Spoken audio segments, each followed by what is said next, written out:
Oh, don't give me that look. The one that screams judgment like you wouldn't do the same thing if you were in my shoes. Because trust me, you would. It's not like I set out to be the villain in anyone's story. It's just complicated. I can see the question burning in your eyes. How did I, Emma Hartley, the charming, intelligent, slightly snarky wife of the ever-adoring Tom, end up here in this mess of my own creation? Well, it's not as if I woke up one morning, stretched my arms, and decided, today is the day I'm gonna wreck it all. No, it was a slow burn, a frog in boiling water kind of thing. And now, here I am, staring at the shattered remnants of my life, wondering how the hell I got here. But let me start from the beginning, from the moment I first saw that little red notification on my Facebook app, the one that sent my life spiraling into this whirlwind of chaos. It was a message from him, Alex. The one who got away, or so I thought. The one I had spent countless nights wondering what if about. Even as Tom lay sleeping beside me, oblivious to the silent storm raging in my mind. Alex, with his tousled brown hair, his laugh that could fill a room, and his eyes that seemed to hold the entire universe. He was my first love, my first everything, and suddenly there he was, reaching out across the divide of years and distance, his words beckoning me like a siren song. I know what you're thinking. Emma, you idiot, you should have just ignored it, just scrolled on by like it was nothing, but you don't understand. You can't understand. The rush of memories, the intoxicating cocktail of nostalgia and what could have beens, it was overwhelming. It was like a drug. And I was hooked from the moment I laid eyes on that message. And so I did what any self-respecting woman in my position would do. I clicked it, I read it, and then, God help me, I replied. The weeks that followed were a whirlwind, a blur of clandestine messages and stolen moments. I was living a double life, one foot planted firmly in my reality with Tom, the other dancing dangerously close to the edge with Alex.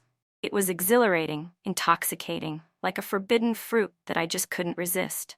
I told myself it was harmless, that it was just a bit of fun, a way to escape the monotony of my daily life. After all, Tom was always so busy with work, so distracted, so dull. He didn't understand me, not like Alex did. Alex, who remembered every little detail, who made me feel seen, heard, alive. But even as I reveled in the thrill of it all, I could feel the guilt gnawing at the edges of my consciousness. It was like a little monster, clawing at my insides, whispering that this was wrong, that I was playing with fire. I pushed it down, ignored it, told myself that I deserved this, that I was entitled to a little happiness, a little excitement. I mean, wasn't that what everyone was doing? Look at all those perfect lives on Instagram, those smiling faces, those exotic vacations. I deserved that too, right? So I kept on with my little game, flirting with danger, dancing on the precipice. I became a master of deception, a puppeteer pulling the strings of my own life. I'd be sitting there with Tom, watching some mindless TV show, and all the while, my mind would be elsewhere, my heart racing as I thought about Alex, about the next message, the next thrill. I was living a lie, and the worst part, I didn't even care. I started to see cracks in my own facade, little moments where the guilt would bubble up, threatening to spill over. Like the time Tom looked at me, his eyes filled with so much love, so much trust, and asked me what I was smiling about. I remember the way my heart stuttered, the way my stomach churned, as I fed him some lie about a funny meme I'd seen. I could see the confusion in his eyes, the way he struggled to reconcile the woman he knew with the stranger sitting beside him. But even then, even as I saw the pain I was causing, I couldn't stop. I was in too deep, caught in the web of my own deceit. And then, just like that, everything changed. It was a Saturday night, one of those rare nights when Tom and I were actually going out together. We were at this trendy new bar downtown, the kind of place where the music is too loud and the drinks are too expensive. But everyone goes because it's the place to be. I was sitting there, nurse a cosmopolitan because, Sex in the City, trying to look interested in whatever Tom was saying. But my mind was elsewhere, as usual. I was waiting, anticipating that little buzz in my pocket, the one that would signal a new message from Alex. And then it came, that familiar vibration, and I couldn't help but smile, my heart fluttering like a schoolgirl's. I excused myself, weaving through the crowd towards the restroom, my phone clutched tightly in my hand. I locked the stall door behind me, my heart pounding in my chest as I opened the message. But it wasn't what I expected, not some sweet sentiment or funny joke. No, it was a picture. A selfie of Alex with another woman, his arms wrapped tightly around her, his lips pressed against her cheek. And suddenly my world came crashing down. I stood there staring at that photo, my mind racing, my heart shattering into a million pieces. I felt like such a fool, such an idiot to have thought that this, whatever this was, had meant something, that I had meant something. I was just a game to him, a bit of fun, a way to pass the time. And I, stupid, naive, entitled Emma, had fallen for it, hook, line, and sinker. I stormed out of that stall, my vision blurred by tears, my heart aching in my chest. I pushed through the crowd, ignoring the curious stares, the whispers that followed me. I had to get out of there, had to escape the noise, the heat, the oppressive weight of my own stupidity. Tom called after me, but I didn't stop, couldn't stop, not until I was outside, the cool night air slapping me in the face like a harsh reality check. And then, just like that, I felt it. The anger, the betrayal, the sheer, unadulterated rage. I wanted to scream, to rant, to rave. I wanted to throw something, to break something, to make someone feel the same pain I was feeling. And that's when I saw it. The caption under that photo, the one that would change everything. Having a great time with my amazing girlfriend. Lucky man, couple goals. I stood there, frozen, my eyes glued to that caption, that cruel, twisted joke. I felt like I was going to be sick, like my whole world was spinning out of control. And that's when it hit me, the cold, hard truth. This wasn't about Alex, not really.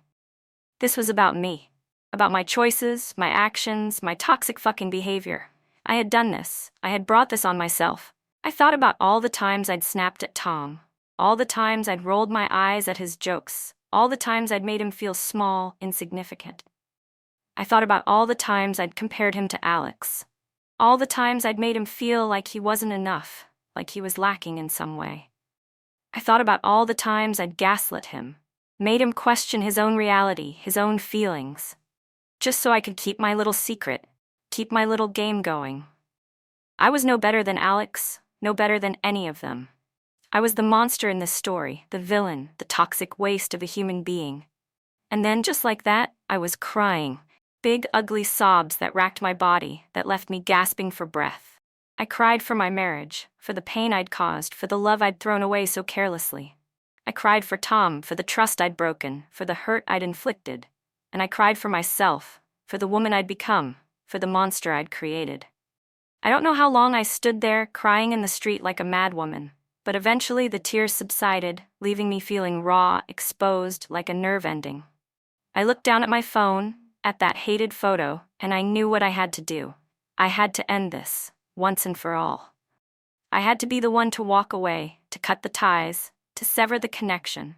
I had to be the bigger person, the stronger person, the person I should have been all along. So, with a deep breath, I opened the message thread, my fingers shaking as I typed out the words, "This ends now. I never want to hear from you again." And then, before I could second-guess myself, before I could chicken out, I hit send, blocked his number, and deleted his profile from my friends list. It was done. Over.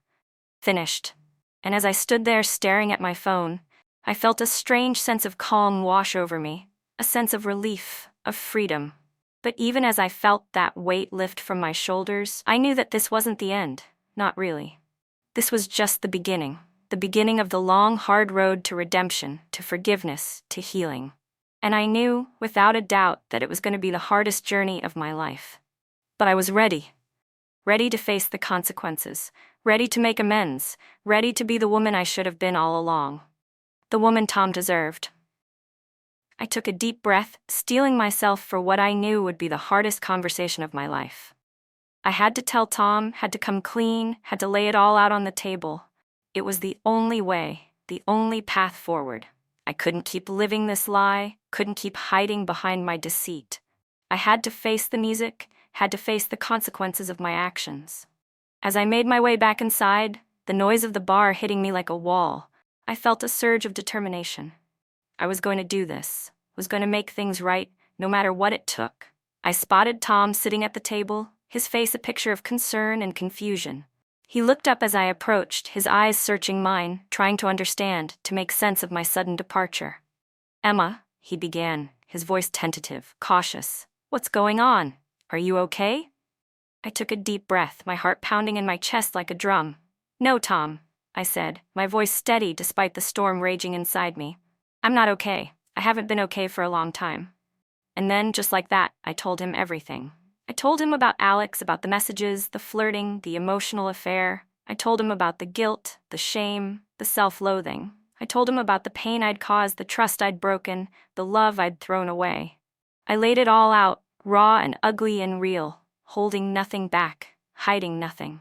Tom sat there listening, his face a mask of shock and pain. I could see the hurt in his eyes, the betrayal, the anger. But he didn't interrupt, didn't shout or rage. He just sat there, taking it all in, processing the bombshell I'd just dropped on him. And then, when I was finally done, when I'd poured out every last ugly truth, he looked at me, his eyes filled with tears. "Why, Emma?" he asked, his voice barely a whisper. "Why did you do this?" I looked at him, at the pain etched on his face, and I felt a stab of guilt so sharp it took my breath away. "Because I was selfish," I said, my voice choked with emotion. "Because I was insecure and entitled and stupid. Because I didn't appreciate what I had, didn't appreciate you. Because I was chasing some stupid fantasy, some ideal that doesn't even exist." I reached out, taking his hand in mine, squeezing it tightly. "But I'm done with that, Tom. I'm done with the lies, the deceit, the toxic behavior. I want to be better, to do better. I want to be the wife you deserve, the partner you need. I want to make this right, no matter what it takes." Tom looked at me, his eyes searching mine, and I could see the struggle playing out on his face, the battle between his pain and his love. And then, just like that, he pulled his hand away, his face hardening, his eyes going cold. "I don't know if I can do this, Emma," he said, his voice flat, empty. "I don't know if I can trust you again, if I can forgive you for this." And suddenly, I was crying again, big fat tears rolling down my cheeks, my heart aching in my chest. "I understand," I said, my voice barely a whisper. "I understand if you can't forgive me, if you can't trust me. I wouldn't blame you if you walked away, if you left me for good. But I want you to know, Tom, I want you to know that I love you, that I've always loved you, even when I was too stupid to see it, too selfish to appreciate it." I looked at him, my heart in my eyes, my soul laid bare. "And I want you to know that I'm going to fight for this, fight for us, no matter what it takes. I'm going to be the woman you deserve, Tom. I'm going to be the wife you need. And I hope, I pray, that someday somehow you can find it in your heart to forgive me, to trust me again." Tom sat there, silent, his face a mask of pain and conflict. I could see the struggle in his eyes, the war raging inside him. He took a deep breath, his shoulders rising and falling with the effort. "I need time, Emma," he finally said, his voice raw with emotion. "I need time to think, to process, to figure out what I want, what I need." I nodded, my heart aching, my eyes filled with tears.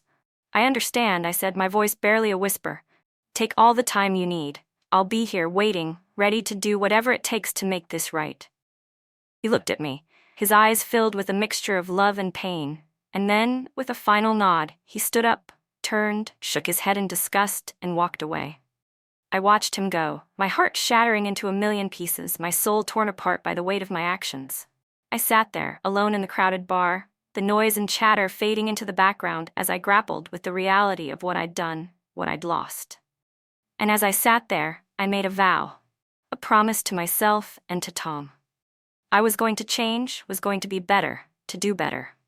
I was going to face my toxic behavior head-on, was going to confront my flaws, my insecurities, my entitlement. I was going to be the woman I should have been all along, the wife Tom deserved. The days that followed were a blur, a haze of tears and introspection. I took a long, hard look at myself, at the woman I'd become, and I didn't like what I saw. I saw the manipulation, the comparison, the gaslighting. I saw the dismissive attitude, the status obsession, the social media manipulation. I saw it all, clear as day, and it made me sick to my stomach. But even as I came to this realization, I knew that it was too late, that the damage was done, that the bridge was burned. Tom was gone, and he wasn't coming back. And as much as it hurt, as much as it ached, I knew that I had to accept it, had to face the consequences of my actions. One day, as I sat in our empty apartment, the silence deafening, I made a choice to let go, to move on, to grow. I chose to accept the pain, the loss, the heartache, and to use it as a catalyst for change, for growth, for redemption. I chose to be better, to do better, not for Tom, not for anyone else, but for me. I started therapy, digging deep into my psyche, confronting my demons, my insecurities, my toxic behaviors. I joined support groups, surrounding myself with people who understood, who had been where I was, who had climbed out of the darkness and into the light. I read books, listened to podcasts, immersed myself in stories of growth and transformation. And slowly, ever so slowly, I began to change, to heal, to grow. I learned to validate myself, to find my worth from within, not from likes or comments or the approval of others. I learned to set boundaries, to say no, to protect my peace and my healing. I learned to be honest, truly honest, with myself and with others. I learned to face my flaws, my failures, my fuck-ups, and to own them, to grow from them, to be better because of them.